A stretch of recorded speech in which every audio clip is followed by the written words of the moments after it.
যেতিয়া তুমি তোমাৰ ডাঙৰ সপোনৰ কথা আনৰ আগত প্ৰকাশ কৰিবা, তেতিয়া তোমাক হাঁহিব আৰু ক'ব যে তুমি এইটো কৰিব নোৱাৰা, তোমাৰ দ্বাৰা এইটো সম্ভৱ নহয়।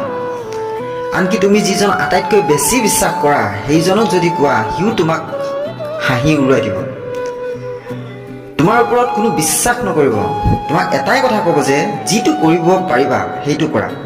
কিন্তু সিহঁতে এইটো নাজানে যে কিবা এটা ডাঙৰ কাম কৰিবলৈ হ'লে চিন্তা আৰু সপোন প্ৰথমে বহুত ডাঙৰ হ'ব লাগে। তুমি ভাগৰি নাযাবা। এইটো মনত ৰাখিবা যে যিসকল লোকে জয় কৰে সেইসকল লোকে শেষত ইতিহাস ৰচে। শুই থাকোঁতে সপোন সকলোৱে দেখে। সাৰ পোৱাৰ পাছতো যদি সেই সপোন বাস্তৱত পৰিণত কৰিব বিচাৰে, সেইসকল লোকে জীৱনত সফলতা লাভ কৰে। সেইবাবে আপোনাক এটা কথাই ক'ব বিচাৰোঁ যে ক'বা কম, কৰিবা বেছি।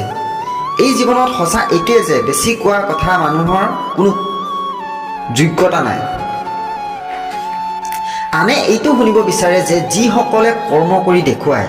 যদি আপোনাৰ কিবা সপোন আছে, সেই সপোন কৰি দেখুৱাওক।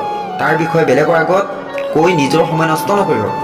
কাৰণ কথাবোৰ অলপ সময়ৰ বাবেহে, কিন্তু কামৰ প্ৰভাৱ গোটেই জীৱনৰ বাবে। জীৱনত যদি কিবা কৰিমেই বুলি ঠান লোৱা, সেই কাম লাগি যোৱা, সময় থাকোঁতেই কৰা। তেতিয়াহে সমাজত নিজক এজন ভাল মানুহ হিচাপে পৰিচয় দিব পাৰিবা। কেতিয়াও নিজৰ গোপনীয় কথা আনৰ আগত প্ৰকাশ নকৰিব, পিছত নিজেই বিপদত পৰিব। শেষত এইটোৱে ক'ব বিচাৰোঁ যে যিবোৰ মানুহে কম কথা কয়, শান্তভাৱে থাকে, সেইসকল লোকৰ সমাজত বহুত ৰেচপেক্ট আছে। স্বামী বিবেকানন্দই কৈছিল, নিজক কমজোৰ বুলি ভবাটো এটা পাপ হয়।